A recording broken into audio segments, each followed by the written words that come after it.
Hey everyone, it's Matt, your average gamer, and for this big video we're going to be doing 40 overpowered builds in 40 minutes. We're going to cover a ton of builds that we've done throughout the year, really powerful stuff.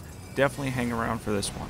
Before we continue though, definitely be sure to check out the description for links to support the channel. You can get 3 extra months free on a yearly subscription of ExpressVPN to keep your browsing safer and more private. It's the VPN I use and trust, and 20% off of G Fuel with the code YourAverageGamer, all capital letters. Also, be sure to comment your favorite overpowered weapon or build, or even if it's just an Ash of War. I'm curious as to what you guys are currently using as for overpowered weapons, and we're going to start here with Ice Spear, one of my personal favorites. Ice Spear is absolutely amazing. It scales with both dexterity and your intelligence stats, so you can run it as a magic or a dexterity build, and it's awesome because it does poise damage. You can get in frost damage from a range, and it's extremely spammable. It's a very powerful and very convenient Ash of War. By the way, these are in no particular order other than the top 5 or so, and the top 20 having some of the more powerful ones. Now let's get into equipment for this build. For equipment, we have the Keen Guardian Sword Spear with Ice Spear. Any seal, any staff will do. The Spellblade set will boost this Ash of War. Magic Scorpion Charm, Ritual Swords Talisman, Shard of Alexander, Dragon Crest Great Shield Talisman, Magic Tier, Faith Tier. And for stats, I ran this as a Dexterity build with 60 Dexterity and 60 Vigor. As you may know from my 10 and 10, 20 and 20, and 30 and 30 from around this time last year, and I think maybe the months of January and February, these go fairly quickly, so you can pause the stat screens or equipment screens, anything that you need as far as that goes. Next up here we have the Venomous Fang, which can proc both poison and bleed. That's right, if you put these in blood affinity, you can get bleed procs as well as the deadly poison, and it will scale. It's a little bit of a quality weapon, but you can run it as a dexterity and arcane build. Let's talk about equipment. We have the Venomous Fang in blood affinity with Royal Knight's Resolve. Any seal will do. We have the White Mask, Rotting Sword Insignia, Lord of Blood's Exaltation, Kindred Rod's Exaltation, Ritual Swords Talisman, Thorny Tier, Faith Tier. And for stats here, we have 40 dexterity, 45 arcane to hit the soft cap there, and 60 vigor.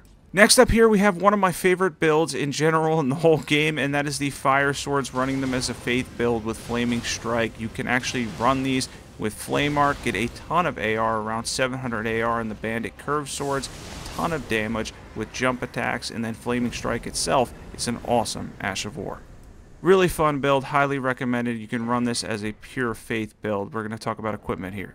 For equipment, we have 2 Bandit Curved Swords with Flaming Strike and Flame Art Affinity. You can actually run something like the Erdtree Seal here, would be good. Raptor's Black Feathers, Shard of Alexander, Fire Scorpion Charm, Rotten Wing Sword Insignia, Claw Talisman, Fire Tier, Thorny Tier.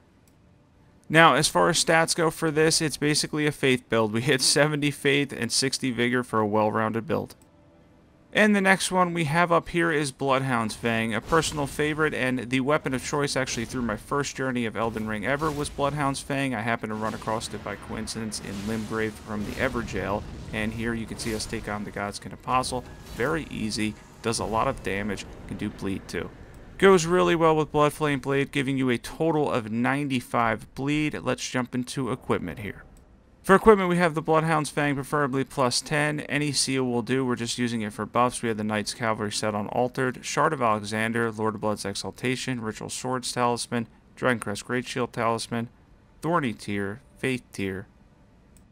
And for stats, this is very much a quality build. So we have 55 Dexterity, and we were able to hit 52 Strength when we're two-handing. We have 60 Vigor, 20 Mind, 26 Endurance. All in all, this is a well-rounded build for a very powerful and reliable weapon in Bloodhound's Fang.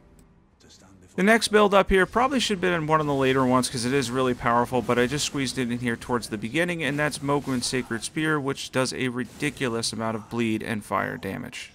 I absolutely love this weapon. I've been using it for a long time. I think my first build that I did for it was probably over a year ago. It's an incredibly powerful and reliable weapon. Yes, you do have to stand there still the whole time, but the amount of fire damage and bleed buildup you get, plus the fact that so many of the bosses and such are fire neutral and bleeds good damage as well, it makes for a very powerful build for Mohg's Sacred Spear that can carry you through much of Elden Ring.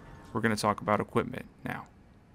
Alright, for equipment, we have Mohg's Sacred Spear plus 10, Dragon Communion Seal, because it scales with Arcane, so why not? We have the White Mask, a random set of armor on, Fire Scorpion Charm, Ritual Swords Talisman, Shard of Alexander, Lord of Blood's Exaltation, Fire Tier, Faith Tier. Let's talk about stats. And for stats here, we have 60 Vigor, 60 Arcane, and we get to 45 Strength when we're two-handing it. Keep in mind the Ash scales mainly with Arcane. Next up here, we have Moonveil, another really powerful weapon, especially through your first journey in Eldenring. As you get to later journeys, Moonveil tends to kind of just fall off in later journeys, around journey 3, 5, etc. This is all New Game Plus 7. The entire video is on New Game Plus 7 footage. That being said, you can still get a lot of damage out of it, and it's one of the most reliable weapons through your first journey through Elden Ring. And unlike the Rivers of Blood, Moonveil hasn't really been nerfed much or anything, so it's quite good still. Nothing really has changed from the beginning of the game. A lot of people used it at launch, and a lot of people are still using it now, unlike the Rivers of Blood, which obviously saw way too many nerfs, and now is just kind of a, well, let's just call it a mid-weapon, average weapon. Moonveil still shines in a lot of fights, doing poise damage, magic damage, and physical damage. All in all, a solid weapon that can absolutely be overpowered when you run it with the right stats. I did this on a level 200 character, but I have 150 stats. We have Moonveil. Any staff will do. We can use Terra Magica. Spellblade set will boost this. The magic part, Shard of Alexander, Ritual Swords Talisman, Magic Scorpion Charm, Dragon Crest Great Shield Talisman. I had the health tier, but you can use the faith tier for buffs, magic tier. And only a couple of these were done at 200, but if you're curious, here are the stats at 200, and then we have the 150 stats for you that you can run for Moonveil to get really great damage with the weapon. Another personal favorite, and one of my favorite builds in Elden Ring in its entirety, is the Bloodblade build, where you can use the Ash of War rather than the Reduvia one, which might be better because you don't lose HP. You can take the Bloodblade Ash of War and put it on a weapon of your choosing. In this case, you can see here I chose the Naginata, which has a ton of reach as well. It gives me an awesome weapon with a really powerful Blood Ash of War. Yeah, I still absolutely love this Ash of War. I recommend trying this out. By the way, I don't have a lot of armor on here because I am running the Blue Dancer Charm. That gives you extra damage when you're lightweight. So you can run this build lightweight for even more damage. Let's talk about equipment for this one. For equipment, we have the Naginata and Occult Affinity with Bloodblade on it, Dragon Communion Seal, White Mass, Shard of Alexander, Lord of Blood's Exaltation, Blue Dancer Charm, Dragon Crest Great Shield Talisman. The Fire tier was actually in here by mistake. It was supposed to be the Thorny tier for regular hits, Faith tier, and as far as stats go, you can see we have 60 Vigor and 60 Arcane because we're in Occult Affinity to give us a lot of damage. And now we're on to the next one, which is Frost and Bleed, another really powerful way to absolutely obliterate bosses and destroy them fairly quickly, because you can get both Frost procs and Bleed procs, and you can run something like the Bandit Curve Swords to build up a ton of damage with successive attacks.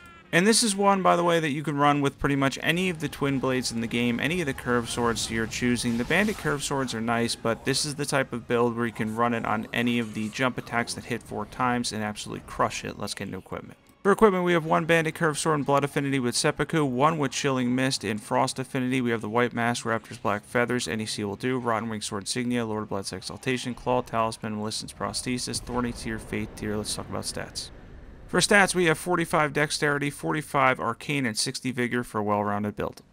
Next up here, we have Giant Hunt, one of my favorite Ashes of War right there with Lion's Call. They're both incredibly powerful. They can do a lot of poise damage. They do a lot of damage in general. I ran this as a quality build here, and we were able to get a good amount of AR. But you can do this with Guts, Greatsword, and Heavy Affinity and get a ridiculous amount of damage too. Overall, a very solid and reliable Ash of War, much like Lion's Claw. Let's talk about equipment for this one. For equipment here, we have the quality Zweihander, however you say it. We were able to get a good amount of AR. Any seal will do. We have the Knight's Cavalry set on Altered Helm, Shard of Alexander, Ritual Shield Talisman, Ritual Swords Talisman, Dragon Crest Great Shield Talisman, Green Burst Crystal tier, Faith tier. Let's talk about stats. By the way, most of these were using Golden Vow and Flame Grant Me Strength, or Golden Vow and Hellish Brewery, depending on the damage type. We have 60 Vigor, 55 Dexterity, and 52 Strength when two-handing. And next one up here probably should have been later on the list again, but these are all kind of mixed all over the place. Everything's timestamped, by the way, is the dual Reduvia build, where you can just run 2 Reduvias as a Dex Arcane build, or a Reduvia and an offhand dagger that gives you Dexterity and Arcane. And for this one, you can throw in Bloodblade too for a lot of damage. It makes for a solid combination build.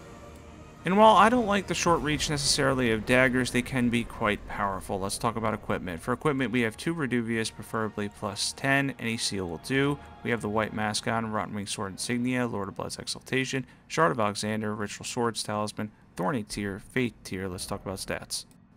And for stats here, we have 40 Dexterity, 45 Arcane, and then we got the 60 Vigor for a well-rounded build around the Reduvius.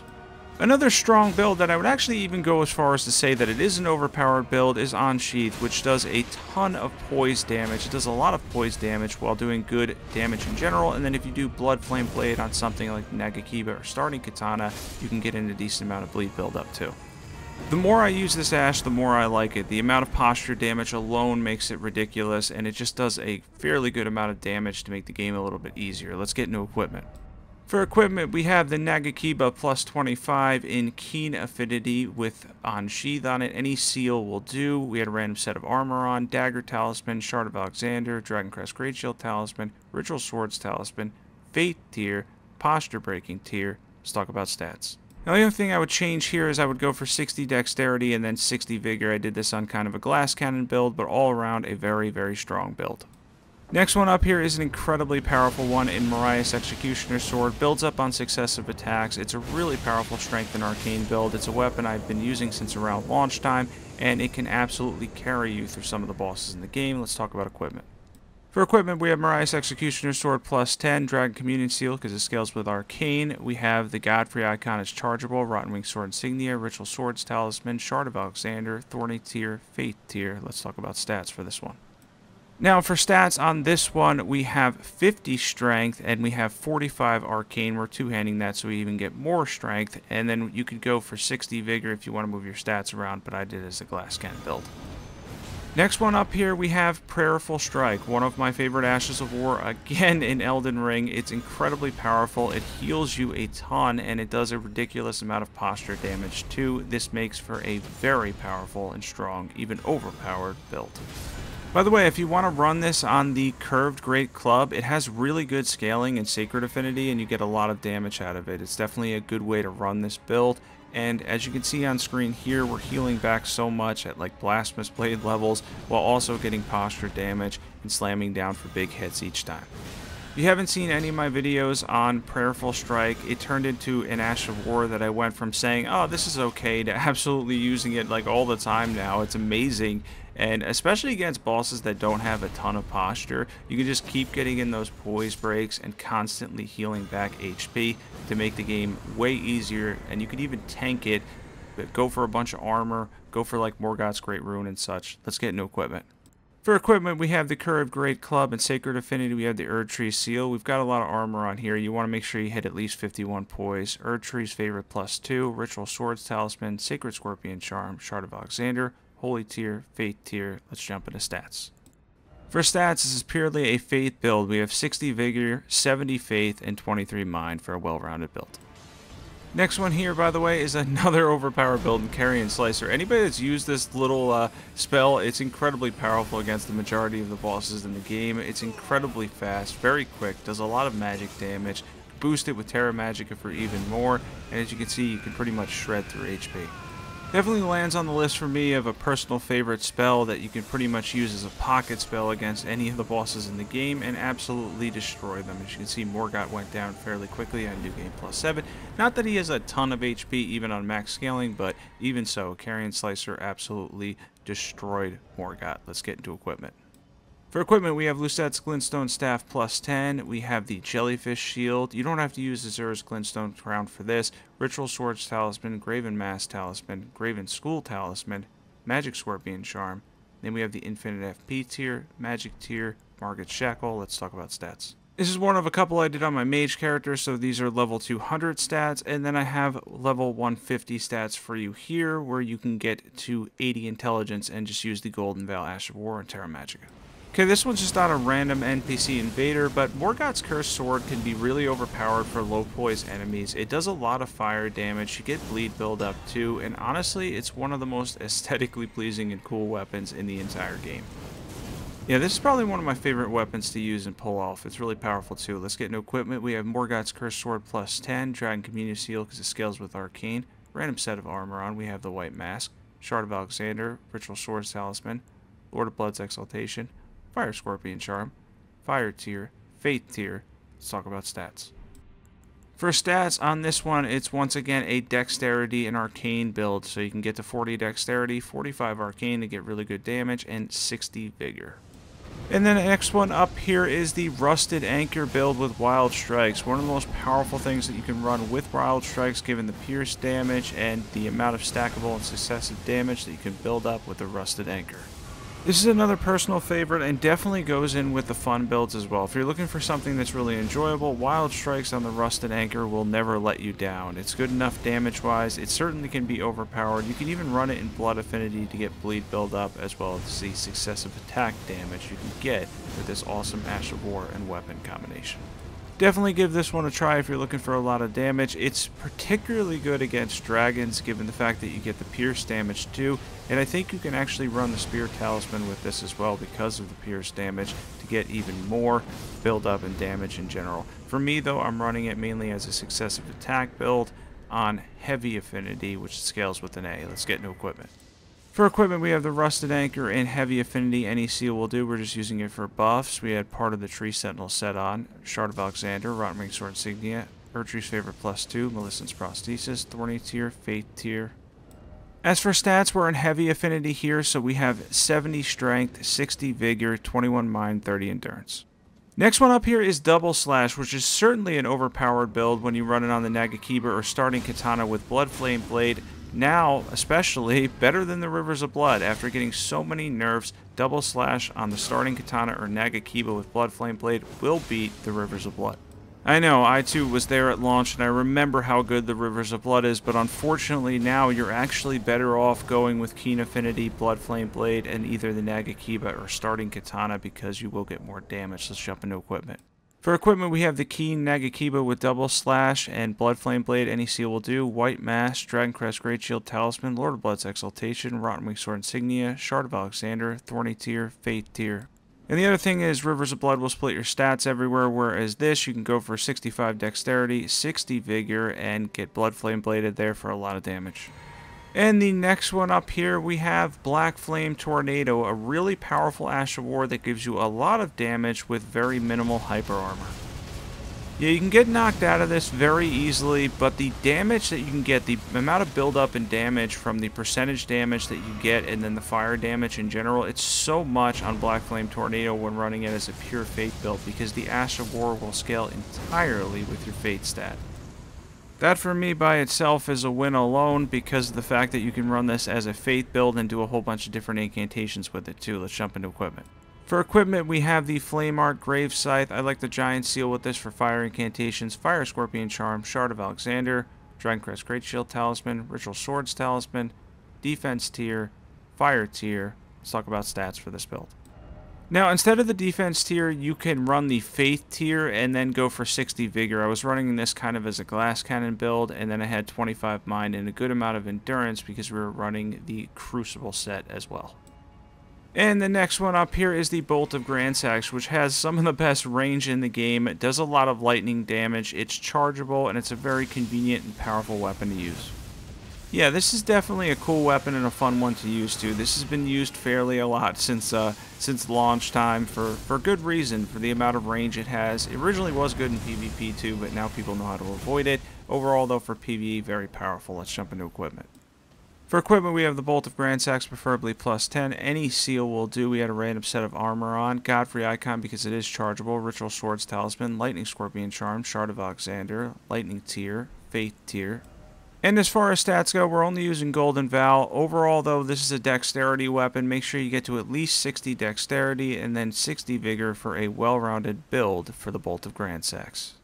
And the next one up here in the 20th build in this video is the Star Fist. Probably the best fist weapon in the game in terms of the ones that do poise damage and such, because it's going to beat out the Iron Ball because of the fact that you get the bleed in there as well and the same amount of posture damage. Generally speaking, the charged attacks do a ton of damage and can easily break bosses' stances too. And as you can see here, it ended up being pretty much a beatdown with the Star Fist. In a lot of cases it is because of the amount of poise damage you get. Now let's jump into equipment. For equipment, we have the Star Fist in heavy affinity with Craigblade. Any seal will do. We have the Tree Sentinel set on, Shard of Alexander, Ritual Swords Talisman, Erdtree's Favorite +2, Axe Talisman. We have the Stance Breaking Tier, Fate Tier. And for stats here, we have 70 strength because we're invested in the heavy affinity for the Star Fist, 60 vigor, we're using Golden Vow, and Flame Grant Me Strength. The next one up here is another favorite for large targets, and that's the Wing of Astel, which can be really powerful, and the Ash of War scales purely with your intelligence stat.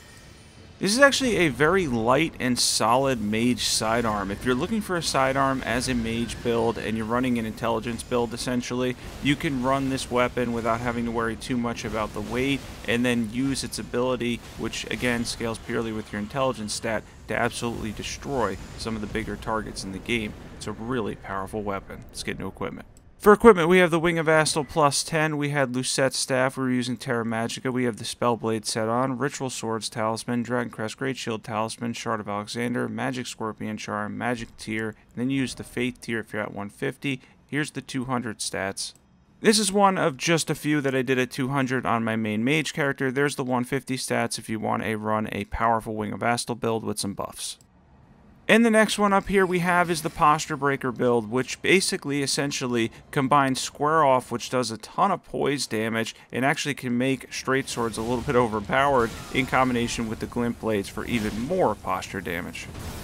This is another one, by the way, that's also a favorite for me. I really enjoy this one. I'm on New Game Plus 7, so they'll have relatively around 30% more poise by then, but even so, if you combine the glint blades with Square Off the charge attack on the Ash of War, you get around 80 poise damage for each hit, which ends up being a ton in the end. I do get hit a lot here, but overall this is going to be one of the easiest ways to build up posture damage in the entire game. You'll be poise breaking bosses like crazy using this, especially on your first journey or New Game Plus.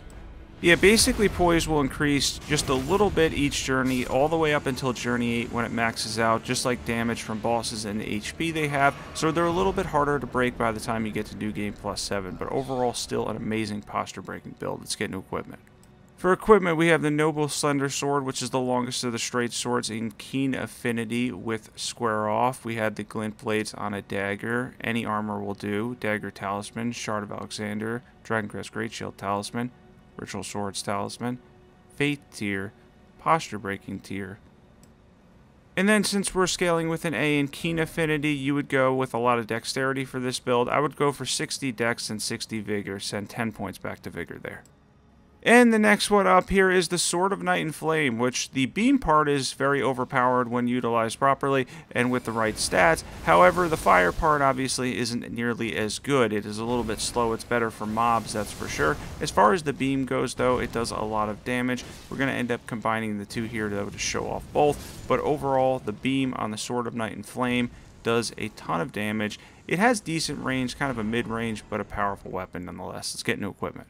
For equipment, we have the Sword of Night and Flame plus 10, any seal will do. We have the Spellblade set will boost the beam, Dragon Crest Great Shield Talisman, Magic Scorpion Charm, Ritual Swords Talisman, Shard of Alexander, Magic Tier, Faith Tier. Let's talk about stats. We invested heavily in the beam at 60 intelligence, 34 faith with the Faith Tier, and 60 vigor. And next one up here, by the way, we do have to go through these quick, so you can always pause the stats screen and everything's time-stamped, is the Bubble Build, one of my favorite builds in the game, and an absolute shredder of dragons and larger targets.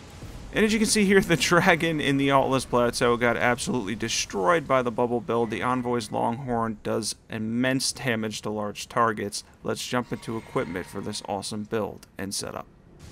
For equipment, we have the Envoy's Longhorn plus 10. Any seal will do. The Erdtree seal is nice with this. The Envoy's Crown will boost the Bubble Build even further.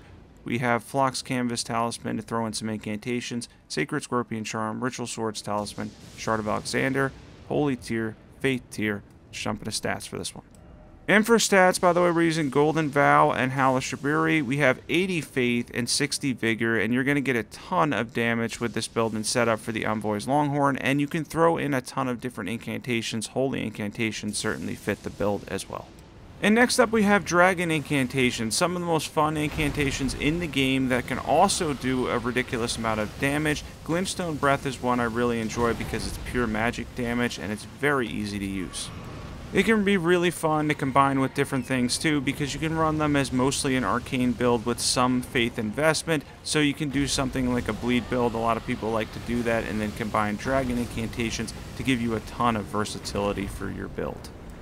Definitely an awesome combination to run a bleed build and dragon incantations. Now here we have the Dragon Communion Seal plus 10, the Jellyfish Shield, any armor will do, Phlox Canvas Talisman, Ritual Swords Talisman, Roar Medallion, Magic Scorpion Charm, Magic Tier, Faith Tier. Let's talk about stats.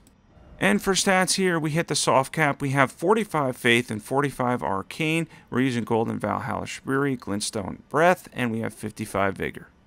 And the next one we have up here is the Great Stars Bonk build. This build is ridiculous because you get to use Cragblade, Heavy Affinity, Great Stars. You get a good amount of poise damage and a good amount of jump attack damage too.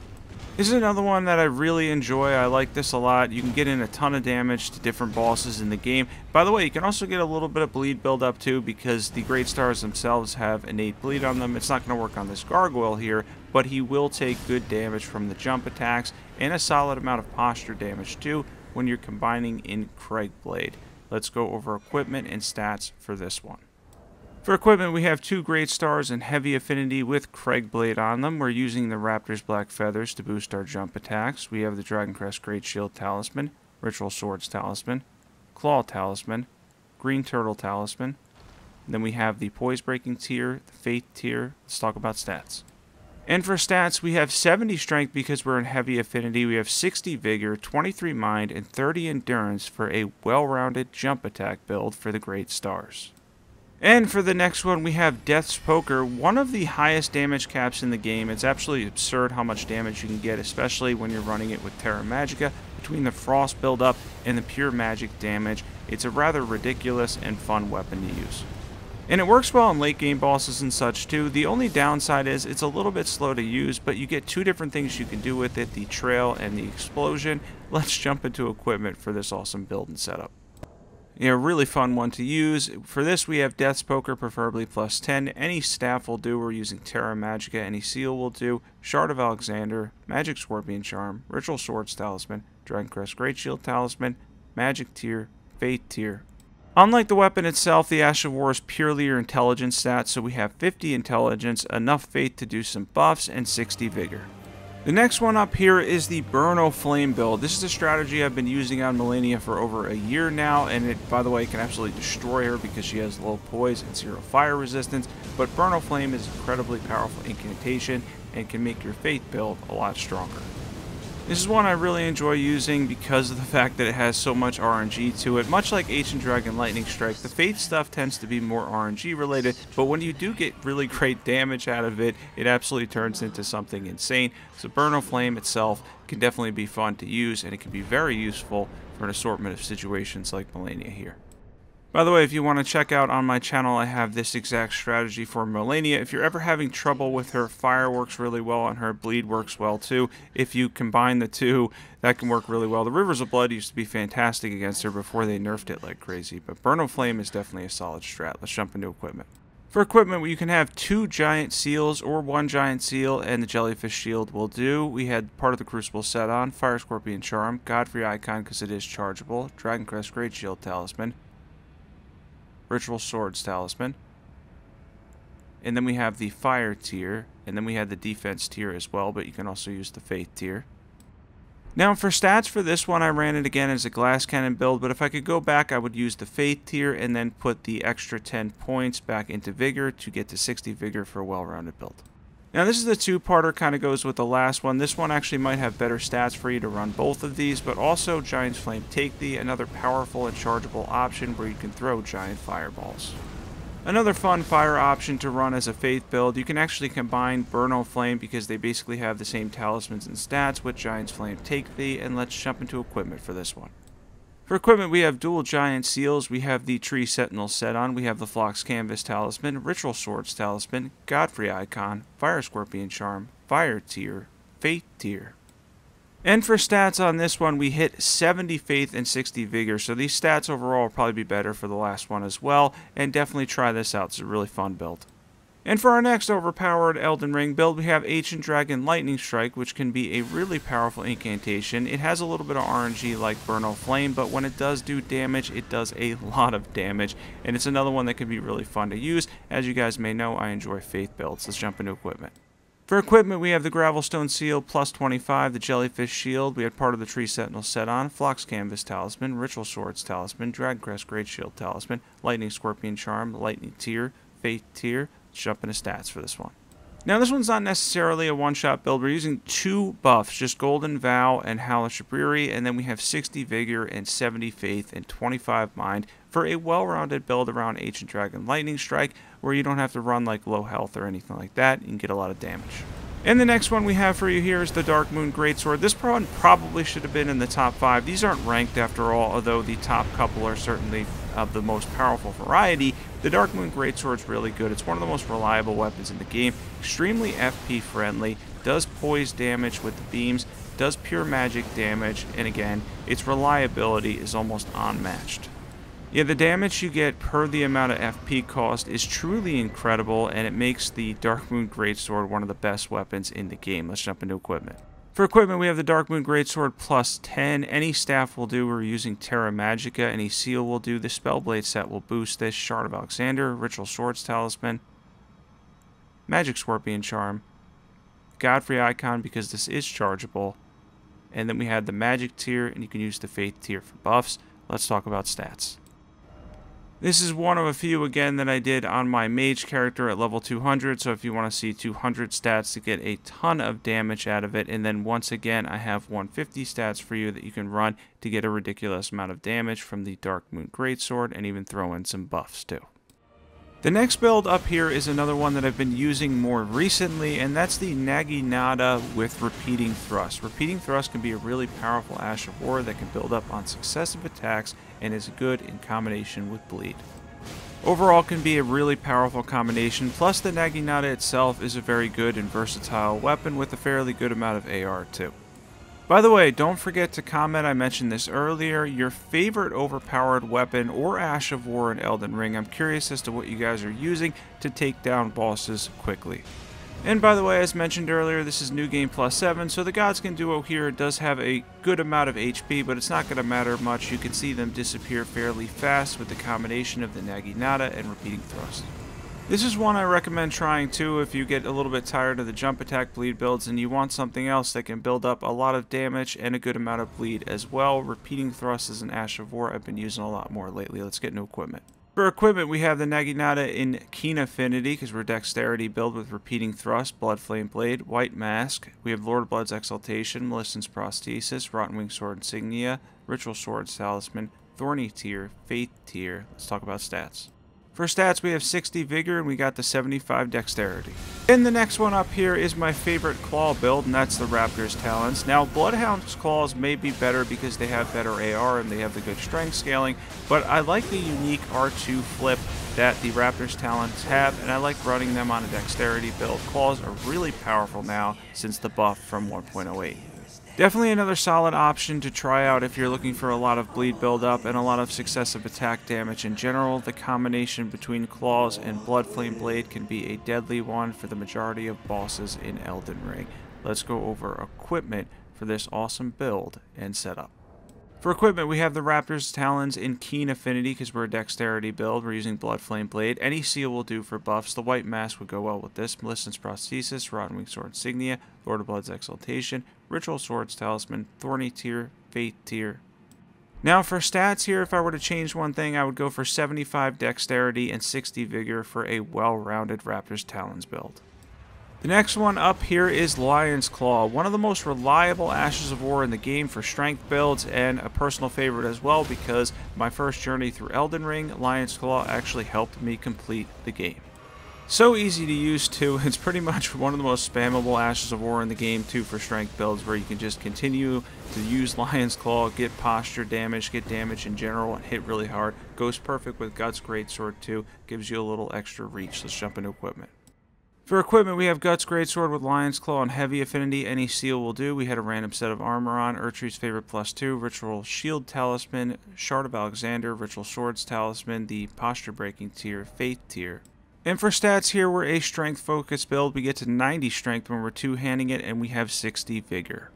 And the next one up here is the Giant Crusher, which has some of the highest AR in Elden Ring. By the way, I'm going to leave a video that has the entire buffing order if you want to do a lot of damage, but even if you don't do that, the weapon itself is incredible. Let's jump into equipment. We have the Giant Crusher in Heavy Affinity with Royal Knight's Resolve, a Seppuku Sword to bring your HP down, any seal will do, Mushroom Crown, Black Dumpling, Axe Talisman, Red Feather Branch Sword, Lord of Blood's Exaltation, Kindred of Rot's Exaltation, Charge tier, Faith tier, Fetid Pots, Boluses, Blood Boil, Aromatic.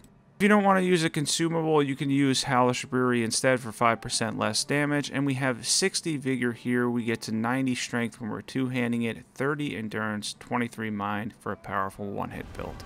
And the next one up here we have is Twinblades, where we're going to be going over the Gargoyle Twinblades, but most of the Twinblades in Elden Ring, much like the curved swords, are all relatively similar. The Gargoyle Twinblades I think will beat out a little bit as far as AR goes, but overall you're going to get a lot of damage and bleed from pretty much all of the Twinblades in Elden Ring with Seppuku.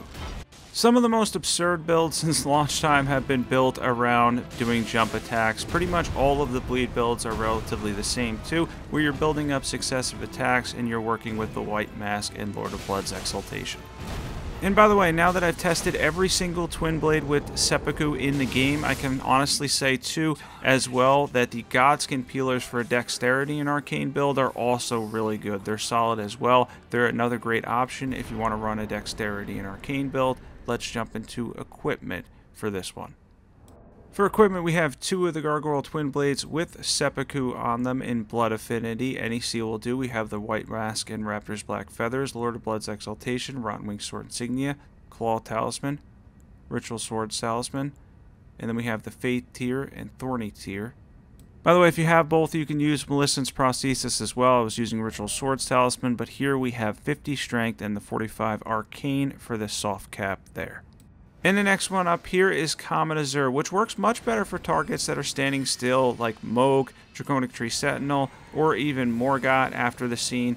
But overall, it's one of the highest damage ceilings in the entire game. It does a ridiculous amount of damage. The beam is absolutely insane, and it's one of the reasons why being a mage is often so easy.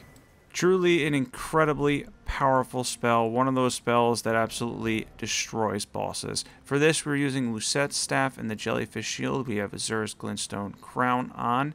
We have the Ritual Swords Talisman, Graven Mask Talisman, Magic Scorpion Charm, Graven School Talisman, Infinite FP Tier, Magic Tier. And for stats on this build, we went for 80 Intelligence. You can use the Golden Vow Ash of War if you're doing this at 150. Yeah, I didn't have the 150 stats there, but I would go for 50 Vigor and 80 Intelligence. Next up, for curved swords, we have the Scavenger curved swords, which are my favorite curved sword in Elden Ring. The big advantage with the Scavenger curved swords, and the reason why I like them so much, is because the innate bleed will scale when you have an occult affinity, and you only really have to invest in your arcane stat, which means you can put points elsewhere like Vigor, Mind, and Endurance. For this, we have two Scavenger curved swords in occult affinity, Raptor's Black Feathers, White Mask. We have the Claw Talisman, Lord of Blood's Exaltation, Rotten Wing Sword Insignia, Millicent's Prosthesis, or Ritual Swords Talisman, Faith Tier, Thorny Tier, and the stats are on the right if you want to pause them. Yeah, I had to squeeze a few of these last ones in here to try to get it under 41 minutes. Between 40 and 41 was the goal in the end. The next one up here is Night Comet, which is one of the easiest ways to beat Elden Ring and one of the best, if not the best spell in the entire game. Truly makes the game so easy. It's chargeable, it does a ton of damage, and you get a 60% boost when you're using two Staves of Loss. Let's jump into equipment for this awesome and powerful build and setup. We have two Staves of Loss. You only need the one upgraded that you're using. Any seal will do. You can wear any set for this. Ritual Swords Talisman, Graven Mask Talisman, Godfrey Icon because it is chargeable, Magic Scorpion Charm, Infinite FP Tier, Magic Tier. Let's jump into stats. And I have 200 and 150 stats. For the 200 stats here, you can see we have 80 Intelligence and 60 Vigor, and at the 150 stats, we have 60 Intelligence, so we can do buffs as well as 50 Vigor. And although Night Comet may be more powerful, I'm going to leave Blasphemous Blade at number 1 due to the fact that it does a ton of fire damage, and it can heal you so much that it basically makes the game incredibly easy. It's one of the weapons for me that has carried me through some of the difficult times in the game, especially early on. Blasphemous Blade is one of the most reliable weapons there is. Now I end up getting a no-hit on Godfrey here, and that's why I wanted to include this clip on New Game Plus 7. He's got a fairly decent amount of HP, but you can see the Blasphemous Blade does a very good amount of damage to Godfrey here, and it makes the fight rather simple. Other than some of the fire-resistant bosses in the game, the Blasphemous Blade really can make your playthrough so much more relaxed and easygoing. For a game that's supposed to be incredibly challenging, it does surprise me to this point that the Blasphemous Blade hasn't been nerfed, but then I keep thinking that it was kind of always meant to be this way and to help those who are having a difficult time. Yeah, it truly is an incredible beast of a weapon, and if you've never used this weapon, and odds are you probably have, you definitely want to give it a shot. The other thing I like about it is the Ash of War scales purely with your Faith stat, so it gives you a lot of versatility too. Now, I'm going to mention this at the end here, but if you're not subscribed, definitely be sure to sub if you followed me through to this point. We're going to be concentrating on a lot more fun and unique builds. However, I always wanted to do this video because we did the 10 and 10, 20 and 20, and 30 and 30, and now we did 40 overpowered builds in 40 minutes. Let's jump into equipment for this awesome build and setup. For an awesome Blasphemous Blade build, we have the Blasphemous Blade plus 10, any seal will do. We have the random set of armor on, Dragoncrest Great Shield Talisman, Fire Scorpion Charm, Shard of Alexander, Ritual Swords Talisman, Fire Tier, and Faith Tier. I was originally going to show off Mimic, but then I kind of forgot. If you want a video, by the way, on the best summons for New Game Plus and beyond, let me know. I can do a video on that. For this, we have 75 Faith and 60 Vigor. Be sure to sub. I threw that on the screen, I guess, so don't forget to subscribe. Anyways, we're going to continue to do more fun builds, Elden Ring content. Hopefully DLC will have some news in February, and it won't be too long after that. I'm really looking forward to it. This 40 overpowered builds in 40 minutes was fun to do. Hope everybody has a great holiday.